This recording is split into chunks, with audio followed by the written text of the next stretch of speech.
I feel like we are underutilizing technology and we're overutilizing everybody's time. Now, in the age of home-centered church, we need families at home. And as we call them away into in-person actual meetings, you're actually taking them away from the Gospel Learning Center. And now for a cultural call-out. We sure don't appreciate that. Welcome back to Salty Saints. My name is Hayden Holm.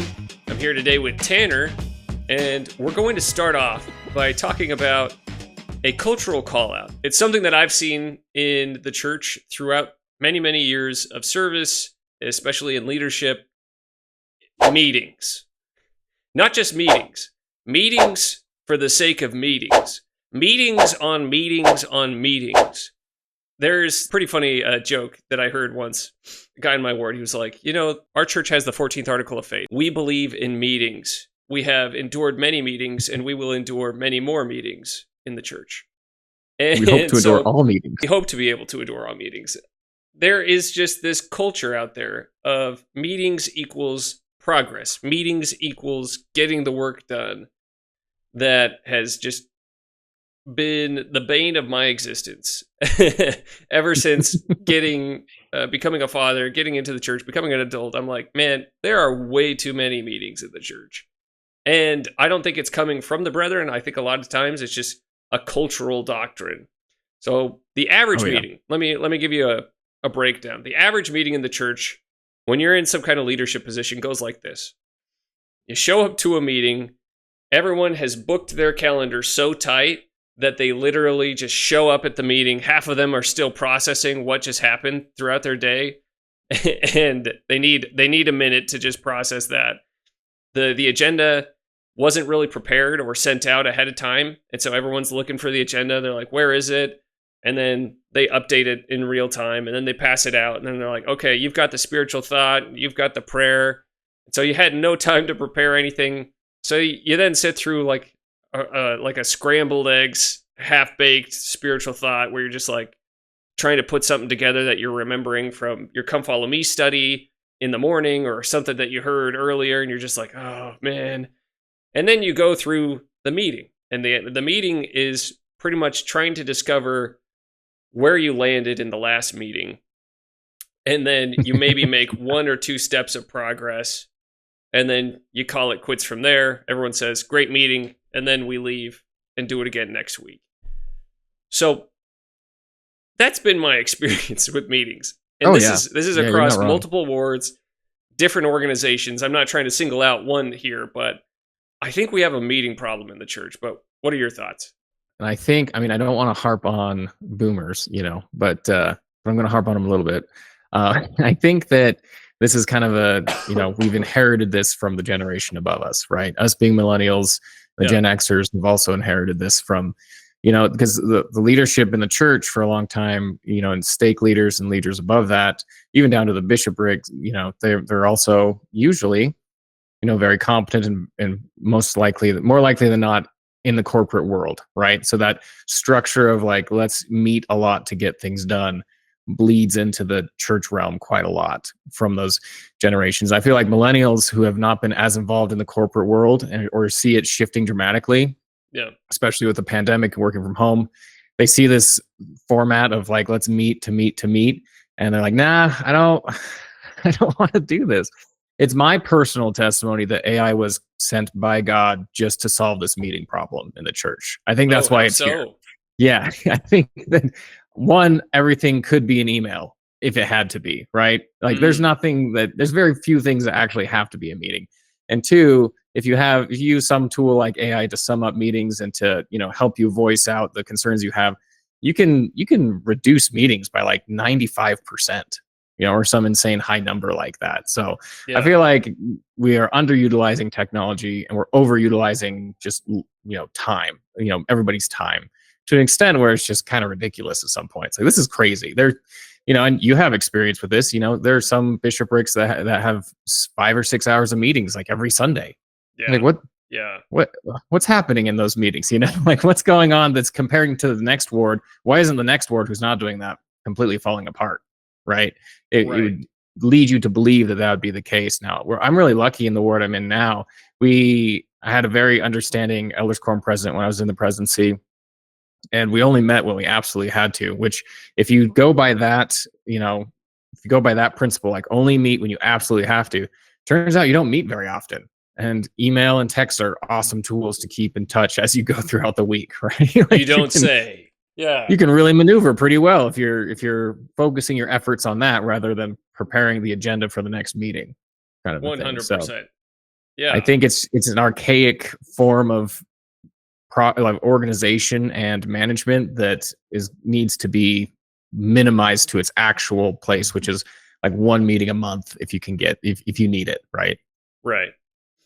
Yeah, so there's a balance. So I understand it from the leadership perspective here, because there are a lot of required meetings that have to happen. It's like, well, you've got ward council that needs to be happening. You need bishopric meetings. You need to be having ministering interviews. You need so there are a handful of different meetings that need to happen, and they're going to be good meetings if you are careful with them, I think. Now but that's the key phrase, is careful with your meetings. I think if we over apply meetings, when everything becomes a meeting, nothing is a meeting. And so it all just turns into just like sitting in mental purgatory together. One of my favorite quotes out there about meetings is, a meeting is an event where minutes are kept and hours are lost. Okay. So it's like, I've sat in so many of those meetings, and I like that you bring up the fact that technology is here to be used as a tool to help us with our meetings. There's a word that has been introduced to me ever since getting into the professional world, which is called asynchronous work. And basically, the entire idea is just to cut out as many meetings as you can by working when you can, and then giving little updates, through tools that we have, and these aren't complicated tools. If you can work social media, you can work one of these tools. And it's very, very simple to use. You could even do it on a Word doc and just say, all right, here are the objectives. Here are your assignments. Give me an update. Let me add a comment. Here's the update on this person. Great. Here's the update on this objective. Here's the update on this assignment. Great. That just solved an entire meeting right there. Did not have to meet for that. Oh, yeah. Well, you use a tool like that and you use AI to sum up the meeting notes. You just get on for 20 minutes and you talk. What do we need to do? And then AI will sum up all those notes. And as long as you're talking clearly in the meeting, it can also assign those tasks and create tasks and assign those to different people in the meeting.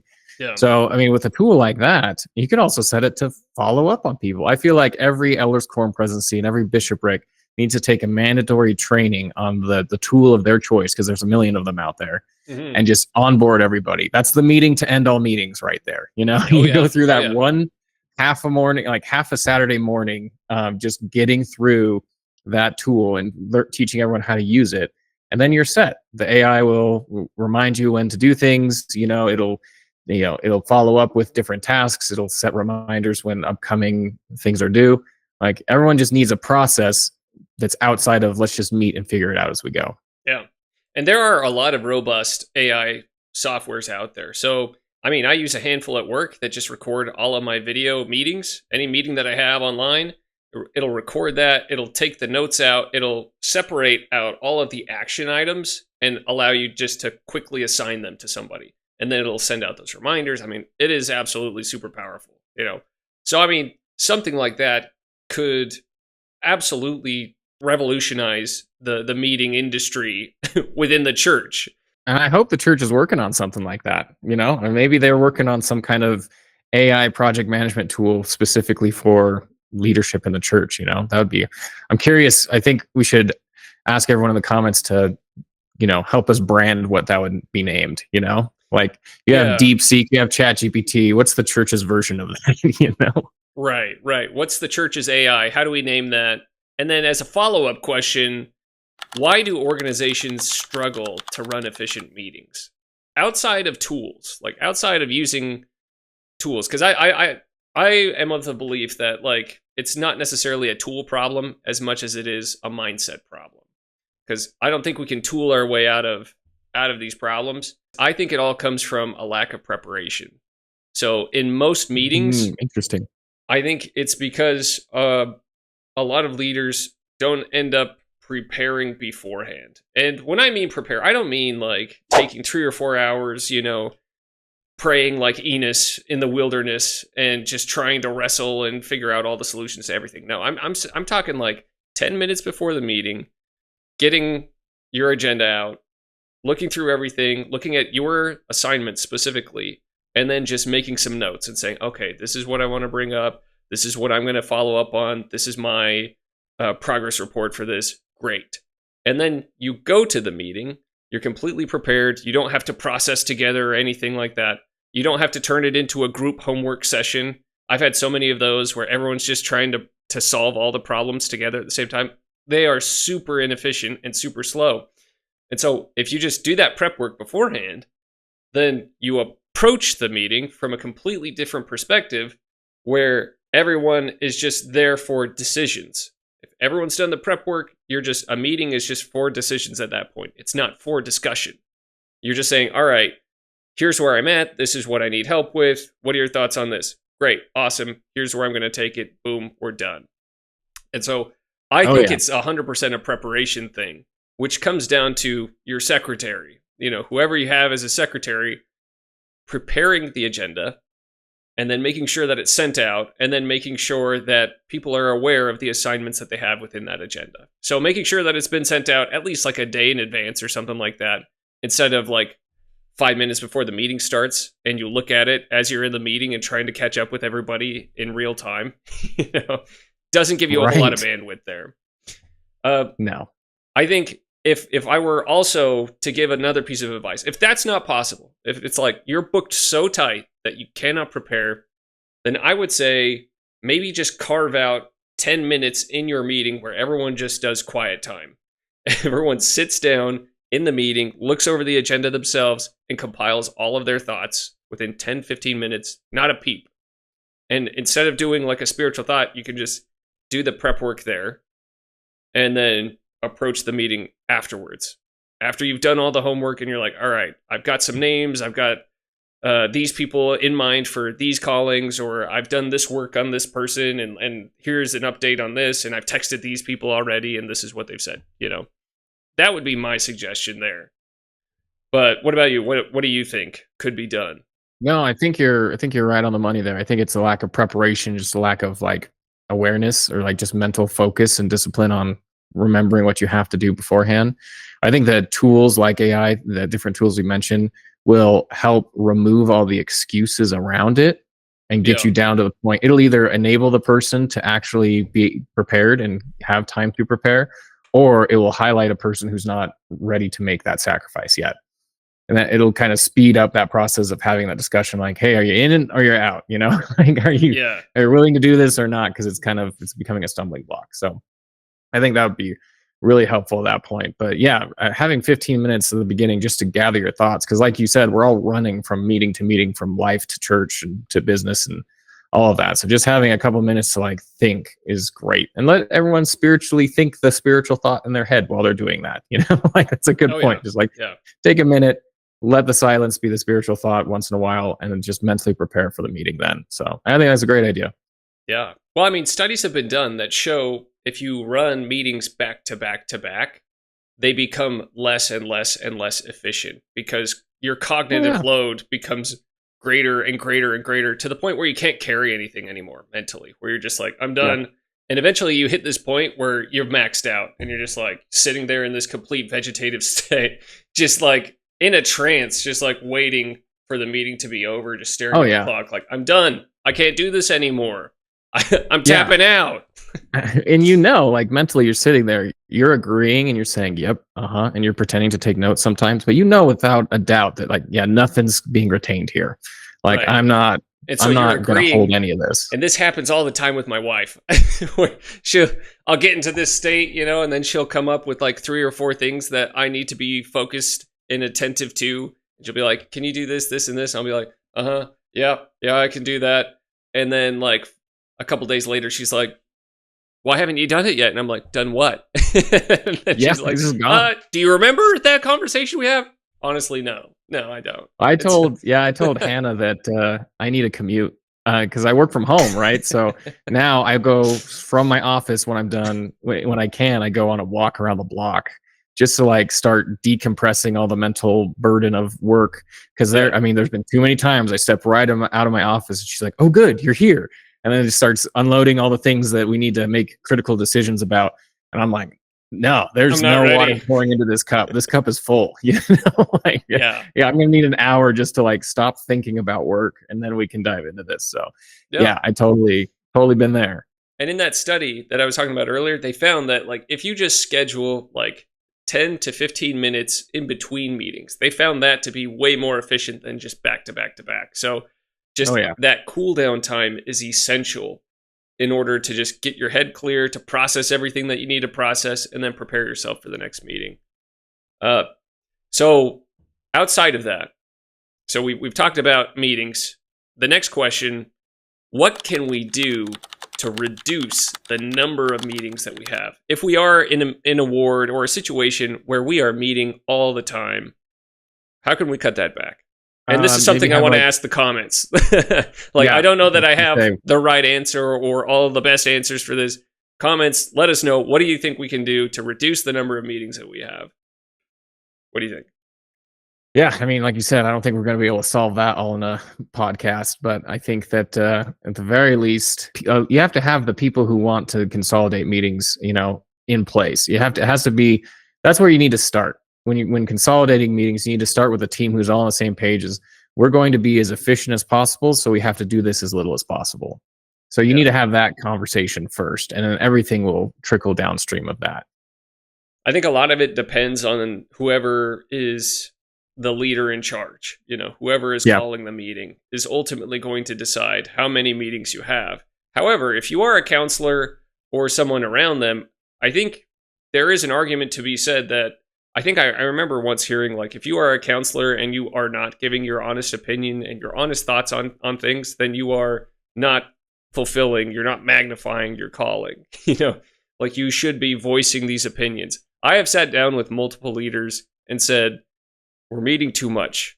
Can we please meet less? A lot of these meetings could stop. just be an email. And I think you touched down on that earlier. I think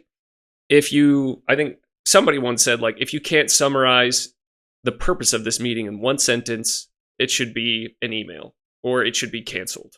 Yep. Like, which means that it needs to be thought about beforehand. You shouldn't just have like this recurring meeting that just happens without any thought, because then you get there, you haven't prepared for it, and you're just like, all right, let's just enter mental purgatory together and suffer, for an hour and a half, and just try and struggle our way through this, But I would Maybe say baby steps would be Yeah. like to just transition to phone calls.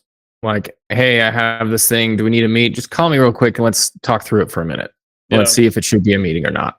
Have that phone call of like, let's decide if it's a meeting or not. That's not, obviously not ideal, because then you're going to have a lot of phone calls. But it's better than getting in the car and going to the chapel, right? Going to the church and meeting. So start with a phone call. If you can't solve it in a 10-minute phone call, then schedule a meeting, right? Right. Yeah, I would say encourage more asynchronous work. Would be my solution there. Would just be like, start up more chat threads, get onto a group me so you can add people in and out of the thread and they can see the history and all of that. Doing that, and then just instead of meeting, I tell you, if somebody approached me and said, hey, Hayden, instead of meeting for 7 hours on Sunday, would you rather that we just solved all of these things in different group me chat threads? I would be 100% on board for that. I would be like, where do I sign? Yeah. To just get updates and responses back to whatever assignments are out there, whatever callings need to be extended or anything like that. Yeah, I'm telling you, the church needs a version of ClickUp or Monday or Asana, any of those management projects. software. Yeah. Yeah, for real. They definitely need one of those with an AI element that can help with taking meeting notes and assigning tasks. Like, that should be invested in, because that would remove almost every meeting. You'd have so few reasons to meet if you used a tool like that. Yeah. Well, let me tell you because a lot of people say, well, this is coming from the top down. A lot of people say this is the business of the church. The church itself is encouraging this. They're promoting this. Let me tell you what the brethren are saying. So this is from President Nelson in 2018. It says, the long-standing objective of the church is to assist all members to increase their faith in the Lord Jesus Christ and in his atonement, to assist them in making and keeping their covenants with God, and to strengthen their families. To accomplish this, we feel the need to simplify and reduce the number of programs and activities. I think meetings fits right in there with the whole idea of simplifying. So President Nelson, ever since he became prophet, he said, let us simplify. They cut out the entire third meeting. Like this is a prophet who's like, no, we need families spending more time at home. We need the gospel more in their homes. Here's another one. This is from the church handbook. So if there is anyone out there who's like, well, I have a lot of meetings on Sunday, I can't get out of them, we should be having these meetings, this is what the handbook says. It says, leaders ensure that the number and length of meetings do not create burdens for members or their families. For example, meetings should not make it difficult for families to have time together on the Sabbath day. So that's straight from the church handbook. So that's the leadership of the church saying, cut out your meetings, reduce your meetings. Let's keep them down so that families can be together on the Sabbath. And then there is a little section in the handbook about coordination meetings. This is missionary coordination meetings. A lot of wards and stakes call them huddles. So these meetings, basically, it says these meetings may be held in person or remotely. Coordination can also happen in other ways, including phone calls, texts, and emails. Now, I get this is for a very specific meeting, the coordination meeting, but I do think that ideology could be applied to all other meetings in the church. Maybe not all of them, but maybe most of them. Just like, hey, can we turn this into an email or a text thread or a Zoom meeting at the very least, just to make it as easy as possible? And I think the reason being is we are now in the age of home-centered, church-supported church. And so we need families at home with their families more and more and more. And as we call them away from their homes into in-person actual meetings, then you're actually taking them away from the gospel learning center, where they could be teaching, influencing, and leading their families. So it's almost like you're taking them out of church for your meetings nowadays. Am I way off in saying that? No, I think you're right on the money with that. I think that I think it's a cultural shift that'll take a while to change, because these are relatively new mental shifts on how we perceive church, right? To be more home-based. Yeah. I think that, give it a few more years and we'll start to see some major changes in how we approach these. But yeah, I'd like it to go faster. I'd like that shift to happen much faster.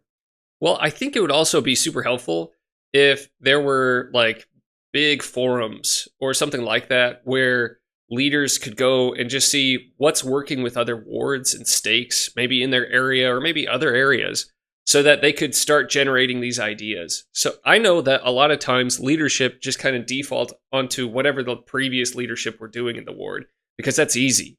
And so I think it might be helpful. I mean, talking about like technology that the church might be able to invest in. I don't know. The church, they haven't exactly been batting 1,000 with their technology.